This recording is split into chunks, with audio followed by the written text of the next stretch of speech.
harka kiyya baay'ee tuffatu.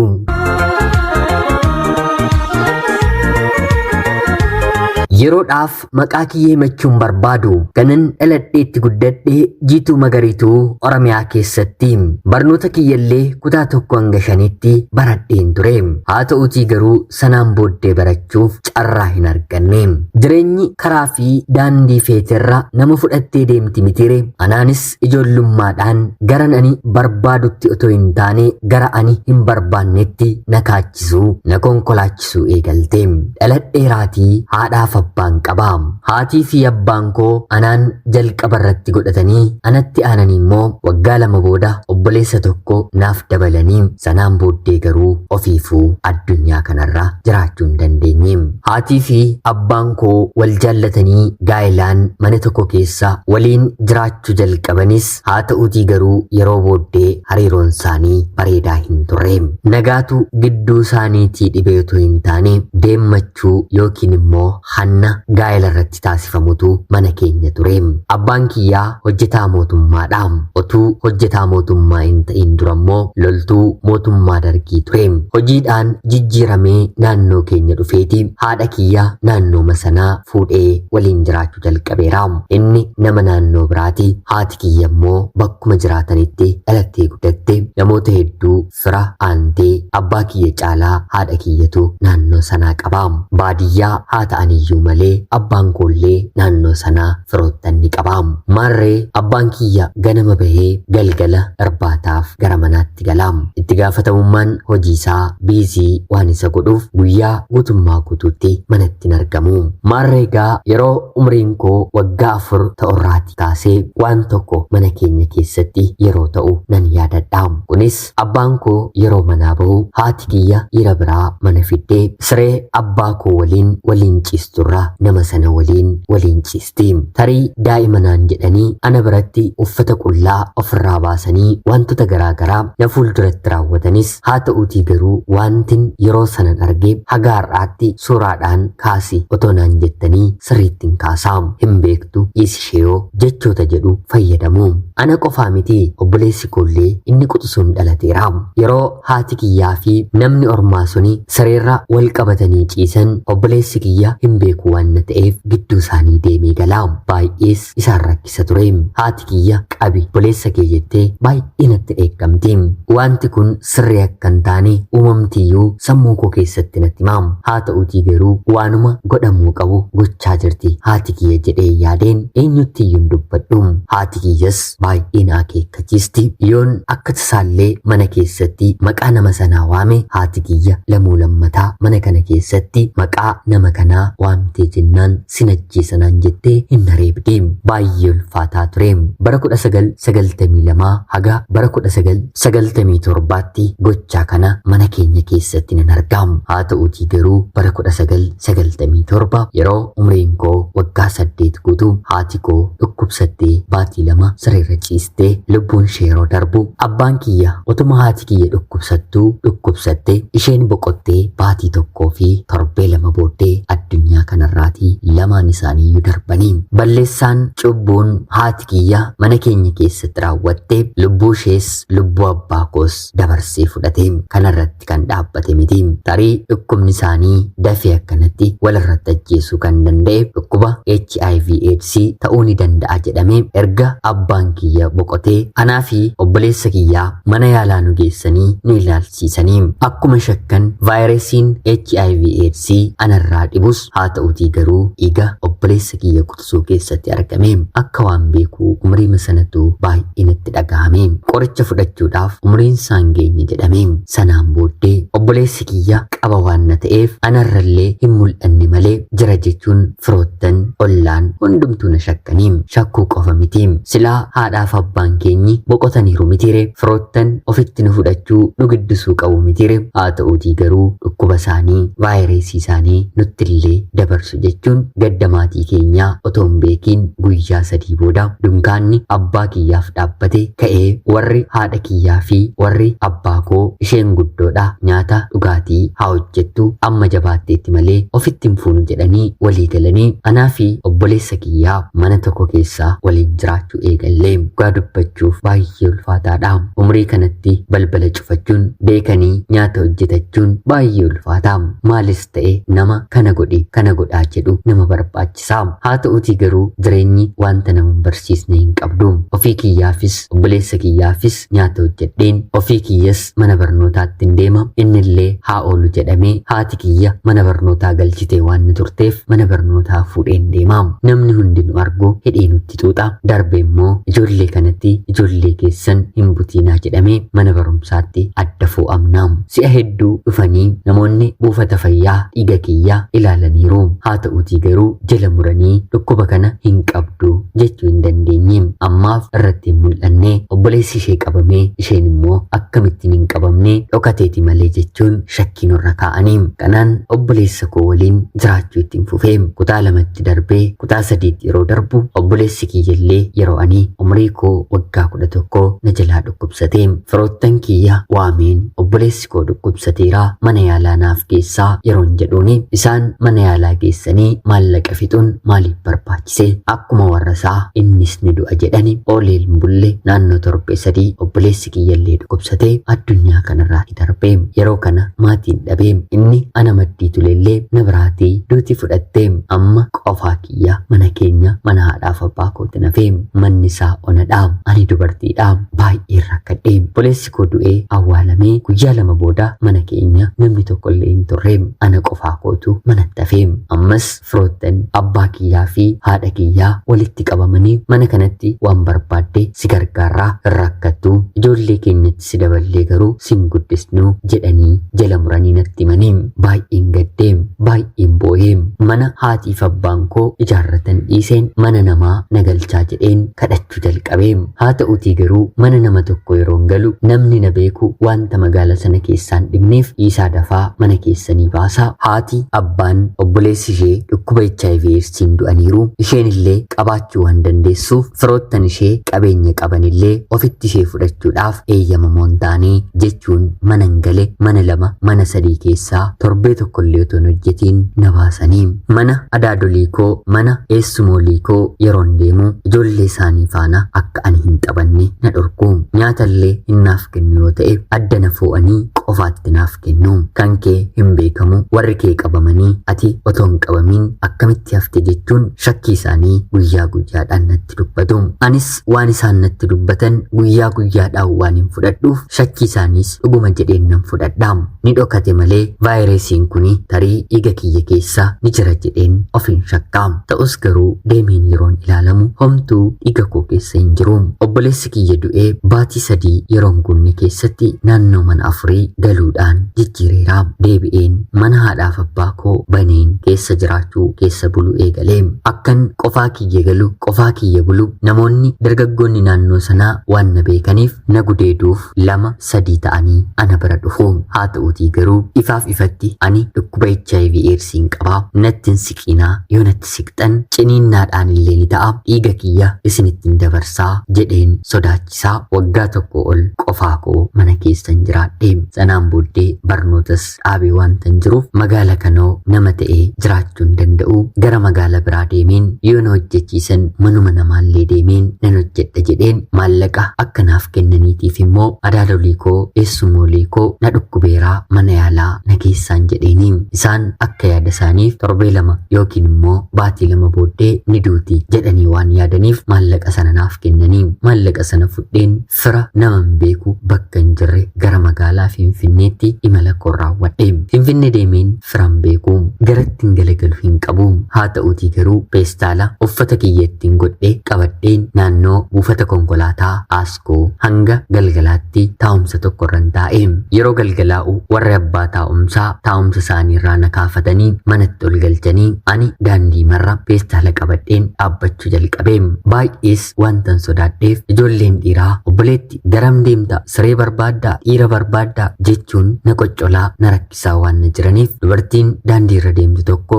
eessadhaatii eessa deemtaa sitti galgalaa'aa jiraa maaliif dhaabbataa yeroo naan jettu waa'ee koo ittan himeem. Haatiif abbaan koo dhukkuba HIV eedsiitiin waggoota muraasa dura akka boqotanii fi obboleessi kiyya immoo waggaaf baatii muraasa dura akka boqotan firoottan koo dhiiga kiyya keessatti dhukkubni kun otoo hin argamiin dhibeen kun sirra jira naan jedhanii ni jibbanii mana keessa qofaa koo jiraachuu jibbeen badeen Finfinnee dhufee mana namaatuun argadhee nan hojjedhaa jedheen isheetti dubbadhe.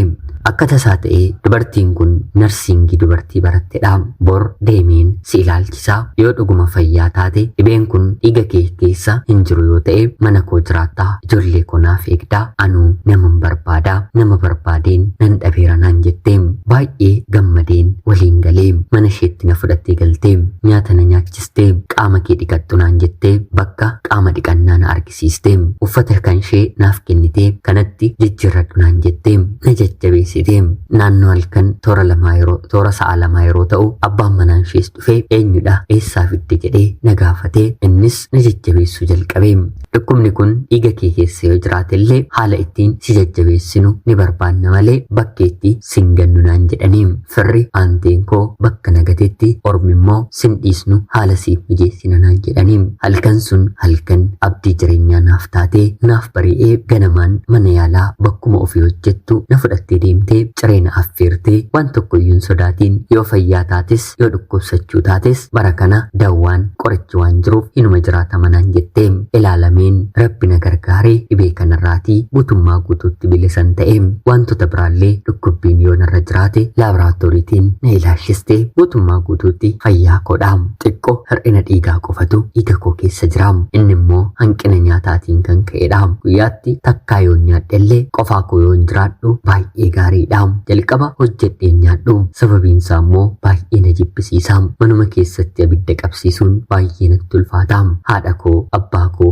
obboleessa kootu ija koo dura deemaam. Kanaan hojiidhaa galgalan ba'a mana immoo namni si keessu waan hin jirreef hangan hojii fi xumurutti asuma televezyiinii ilaalaa taa'inaan jettee bakka namoonni taa'anii dabaree eeggatan na keessee yeroo yerootiin dhuftee na ilaalaa laaqana kiyyallee na affeertee naannoo toora za'a sagalii yeroo ta'u hojiidhaa eeyyamsiifattee baatee kottu gabaa deemna naan jettee uffata lammaffoo yookiin immoo sekendaandii yookiin immoo salbaajii warra jedhaman bakka jiru na geessitee anaaf kan ta'an uffata kophee uffata keessaa dubartiif kan barbaachisu naannoo gara uffata 10 naaf bittee miicitee uffatta rakkoon qabu siif miti ijoollee keenyayyuu kanuma binneetiin guddisna naan jettee gara manaatti na fudhattee galtee guyyaa sanarraa kaasee hojii mana keessaa natti argisiisuun kana guuta kana na guuta naan jettee anis abdii godheen baay'ee magammadeen mana kana keessa hojjechaa jiraachuun jalqabee.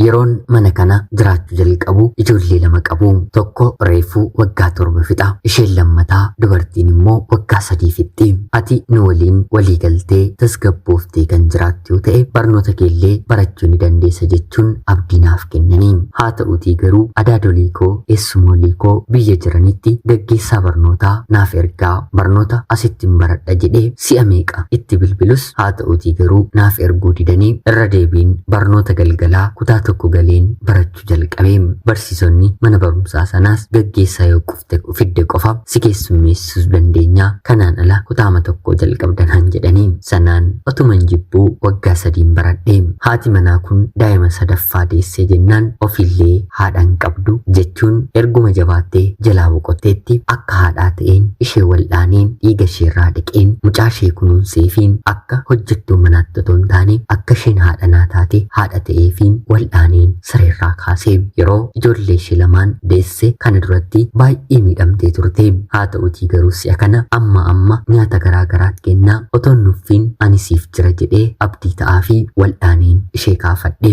Abbaan manaa ishee anaaf abbaa koodhaam isheen anaaf haadha koodhaam otoo hin dhabiin otoo hin rakkatiin ati bar haatiif abbaan kee kanaan boqotaniiru obboleessi kee kanaan boqoteera dhukkuba kanaan ni shakkamta guyyaa tokko otoo hin jedhamiin mana sana keessa waggaa 5 dabarsee waggaa 5 isaan waliin jiraadhe. Waggaa 5 guutuu guyyaa tokko imimmaan ija koorra dhufe boo'een gaddeen hin beeku. Manaa ba'anii hanga isaan gara manaatti galanitti nan ariifadhaa. Ijoollee isaanii nan kunuunsaa fi isa dhiira akka akka obboleessa kootti, ishee dubartii immoo akka obboleettii kootti ilaaleen isaaniin guddisaa, ofii kiyyallee manuma kana keessatti guddadhee booddee irratti yeroon jabaadhu maal egaa mana namaatti nafanii atis dubartii guddoodha, yeroo mana barnootaa deemtu namumti si barbaadu hin jiru jechuun ifaaf ifatti na gaafachuu jalqabanii. Yeroo kana anis kan na gaafatu dhibee miti, haa ta'utii garuu jireenya mana kanaa kan naaf caalu eessatti iyyuu argachuu hin danda'u jedheen isaanitti hime. Yeroo kana maatiin kun lakkii tarii jireenyi gaa'ilaa immoo amma kan boqotteen ol si boqochiisuu danda'a, carraan kee maal akka ta'e hin beeknu, dubartiin yoo of qabde yoo amala godhatte carraa gaarii buddeena bal'aa qabaatti, obsiitii nama jaallatte nama si barbaadu nutti himi, nutis qorannee yoo nuuf ta'e haadhaaf abbaa kee taanee seera qabeessaan si kenninaa jechuun naaf deebisanii. Kan nuti wal barre mana barnootaa keessatti galgala yeroo hundaa gara manaatti dargaggeessa kanatu na gaggeessaa. Wal barinsi keenya garuu manuma ani hojjedhu keessatti. Hojii ogummaa harkaa kan inni hin hojjenne waa tokkollee hin qabu. Mana ni maragaa, dhakaan hidhaa, simmintooni bukeessaa, mana ni kireessisaa, faddaalaa ta'ee jechuudha. Bishaan, ifaa, istoovii, eelee, firiija, wanta hojii harkaa kan ta'e kan hin hojjenne hin qabu. Anaan mana kanatti otuu namaaf mana kireessu, otuu wantoota gubatan sirreessuu dhufu wal barree guyyaa itti haati manaaf abbaa manaan manan oollee sirriitti waan beekuuf balbala rukutee dhufee na waliin haasa'a. Si jaalladheera naan jedha. Anis ija ijoollee eeggadheen manatti ol hin galchu, haa ta'utii garuu balbala baneen waliin hin haasa'a. Hin sobu jaalladheera, ija koo keessa seeneera, yeroo hundaa sababa uumeeti ana bira dhufa. Beekee innis naannoo mana keenyaarra yeroo darbu sagalee isaa ol kaasee dubbata. Sagalee isaa yeroon dhaga'u wanti gammachuu qabu tokko natti dhagahama. Kanaan jaalallee akkan qabu akkan qabadheeru anis maatii kanatti ni hime. Eenyudha yeroo naan jedhan maqaa isaa waamiin yeroon itti himu natti kolfanii. Maaliif kolfitan yeroon jedhu hojii harka isaa ogummaa isaa waan beeknuuf maal ta'a rabbi isaadhaan kan ishee godheefi jennee hawwaa dubbachaa kadhachaa turree jechuun haati manaaf abbaa manaa namni kun kan koo otoo ta'ee akkanaaf hawwaa turan natti dubbatanii. Kanaan guyyaa sanbata tokko bilbilanii manatti isa waamanii haalli keessan akkamidha, waan irra jirtan ni beeknaa jedhanii yeroo gaafataniini ani dhugumatti isheen jaalladha, haadha manaa koo akka taatuun barbaada jechuun maatii kiyya kanatti hime. Maatiin kiyya kunis tolegaa mucaan kun haadhaaf abbaan qabdu, yoo sitti kenninu akka imaanaattidha, dubartii tokkoof kan guutamu hundumaa guutiitii, jaarsa ergadhutii seeraan fudhu, nuti kanaa ol mana keenya keessatti gadi jettee akka hojjettu hin barbaannu, jireenya mataa ishee haa dhaabbattu, humni keenyi guddaa miti, lamaan keenyi mindeeffamaa taanee jireenya magaalaa Finfinnee lolaa jiraannus haa ta'uutii garuu haga humna keenyaa hin isiniif goonaa jechuun isatti dubbatanii. Innis yeroon guune jaarsa ergee mana amantaatti wal fuunee haadha manaaf abbaa manaa waliif taanee kanaan mana nuuf kireesse naannooma sana waliin jiraachuu eegallee. Baatii torbas erga waliin turree booda jireenya kana jijjiiruu qabna jennee akka haadha manaaf abbaa manaatti abbaa manaa koo waliin yaannee biyya hambaa akka ani deemuuf murteessine. Anis biyya hambaan deemee maatiin kiyya kunillee maallaqa haga ta'e piroosesii kiyyaaf na gargaaraniiru. Kanaan deemeen hojjechuu jalqabee naannoo waggaa lamaas nan hojjedhe. Waggaa lama booddee seenaan jijjiirama qabu tokko karaa abbaa manaa koo as dhufe. Kunis hojii giddugaleessaan hundumaa abbaan manaan koo hojjeta jedheen isinitti meera mitiire. Manni abbaa G+3 ta'u tokko qarshii miiliyoona 27 abbaan manaa gurgurachuuf yeroo ka'u, abbaan manaan kiyya immoo dallaalaan yookiin immoo faddaalli gara biraa otoo keessan seeniin nama bitu argatee wal gurgursiise. Qarshii miiliyoona 27 jechuun salphaa miti. Karaa isa bitus karaa isa gurgurus walii galaan qarshii miiliyoona 1 gatii faddaalaa yookiin immoo dallaalaa argate. Kanaan karaa nama sanaa abbootii qabeenyaa argachuun namni kun arraba qaba, mana keessan lafa keessan dafee isiniif gurguruu danda'a jedhee abbaan qabeenyaa sun wal barsiisee abbaan manaan koo lafaa fi mana gara biraa baatii tokko keessatti bakka 5 gurguree naannoo qarshii miiliyoona 3 walitti qabate. Kanaan anaan bilbilee yaada manaa koo waan qabattu qabadhuutii gara biyyaatti kottu, waaqayyo nu yaadateera, ilaa kunoo akkaawuntii koorraa maallaqa jiru jedhee natti argisiise. Anis kuni maalii yeroon jedhuuni haala ittiin maallaqa kana argate natti hime. Akka carraa waggaa 2 reefuman fixaa yaada koof itti dabalachuuf wantoota garaa guutuuf itti yaadaan ture. Kanaa ol maaltu na amaasire abbaa manaa koo waliin galeen hin jiraadhu jedheen qarshiin hojjedhe walitti qabadheen gara biyya kootti balbala rabbane eenyuyyuu hin cufu mitiri abbaan manaan koo hojii kanaan milkoomee lafas bitee mana ijaarrannee konkolaataallee bitatee hojii kana maddiitti konkolaataa bitee gurguraa nu jiraachisaa jira. Ani immoo maallaqan biyya hambaa fide sanaan yaadannoo humna keeti maallaqa kanatti akka hin taanetti hin balleessinu naan jedhee torban 3 magaalaa Finfinnee keessatti hojii laargoo oomoo saamunaa qarshii 3,000 kanfaleen ergan fudhee booda meeshaan isaallee bituun waan salphaadha. Qarshii 200 waarshaa xiqqoo saamunaa oomoo laargoo oomishtu banadheen jalqaba mooraa makireeffannee jirru keessatti kutaa tokko daballee kireessinee hojii kana keessatti hin jalqabe. Booddee mana keenya yeroo ijaarrannu immoo kanaafillee kan ta'u kutaa bal'aa qopheesseen haala gaariitiin halkaniif guyyaa nama lamatti qacareen maallaqa gaarii hojjechaa jireenya gaarii jiraachaan jira. Rabbiif galanni haa ta'u daa'imas godhadheera. Bara kana toorri sooshaal miidiyaa ni jira mitiire abbaa manaa koo waliin yeroo daa'ima godhannus yeroon ulfaa'us yeroon biyya hambaatii dhufus haal duree jireenya keenyaa viidiyoodhaanis suuraadhaanis toora sooshaal miidiyaa irratti nan gadhiisa. Namoonni dur na beekan ishee moo ishee miti jedhanii na shakku. Akka isaaniitti akka yaada namoota hedduutti yoona du'een biyyee gadi jira. Haa ta'uutii garuu seenaa namaa kan jijjiiru waaqayyodhaati. Waaqayyo inni amanamaan seenaa kiyya jireem. Eessumooliin koo adaadoliin koo kaleessa ijoollee isaanii waliin illee nyaata nyaachisuuf irraa na fageessan har'a gaafa Finfinnee dhufan manni boqonnaa qaban mana koodha. Na waliin nyaachuu miti gurshaa nyaataa harka koorraallee fudhachuuf afaan isaanii kiiloomeetiraan banuu. Hojiin rabbii baay'ee na dinqisiisa. Kana hundumaa irratti immoo galateeffachuu kan hin qabu dubartii rabbi ergamaa godhee jireenyatti fidedha. Maatii eebbifamaa akkamiiti qabaataniif qabeenya guddaa godhataniif miti. Haa ta'uutii garuu waan qabaniin na gargaaran akka dhala isaaniitti na ilaalan wanta dhala isaaniif barbaachisu anaafis godhan kunoo rabbi karaa isaanii goree qixxee namaa na godhee ulfaadhaa nagaatti galatoomaa. Yooyyaa ashamaa akkam jirtu kabajamtootaaf hordoftoota qophii keenyaa. Nagaaf jaalalli tokkummaan bakka jirtan hundaatti hunda keessaniif yaa ta'u jecha guyyaa har'aallee seenaa ajaa'ibaa obboleettii keenya tokko isiniif qabadheen dhiyaadhe. Akka isin irraa barattaniif hubannoo cimaa ta'e tokko irraa argattan homaa shakkii tokkollee hin qabu. Obboleettii keenya seenaa kee ajaa'iba kana nuuf qooduu keetiif guddaa galatoomsiin jecha kabajamtootaaf hordoftoonni qophii keenyaa seenaa kana dhaggeeffattanillee yaada keessan waan isinitti tole waan irraa barattan waan itti gammaddan komentii jalatti qoodaafi jecha qophiin sa'aatii kanaaf isiniif qabadheen dhiyaadhe kanuma fakkaatti. Haga yoonaatti yeroo keessan qaalii kennitanii dhaggeeffachaa turuu keessaniitiif guddaa galatoomaa jecha laayik, sheerii fi sabiskiraayib yoo gootan baay'ee na fayyada. Guyyaa guyyaadhaan akkan hojjedhuuf na deeggara jecha laayikii fi sheer gochuun dagatina. Qopheessuun isin waliin kanan ture ani gammachiista shoomeedha. Seenaa barsiisoo gara biraatiin haga walitti deebinutti bakka jirtan maraan turtii gaarii.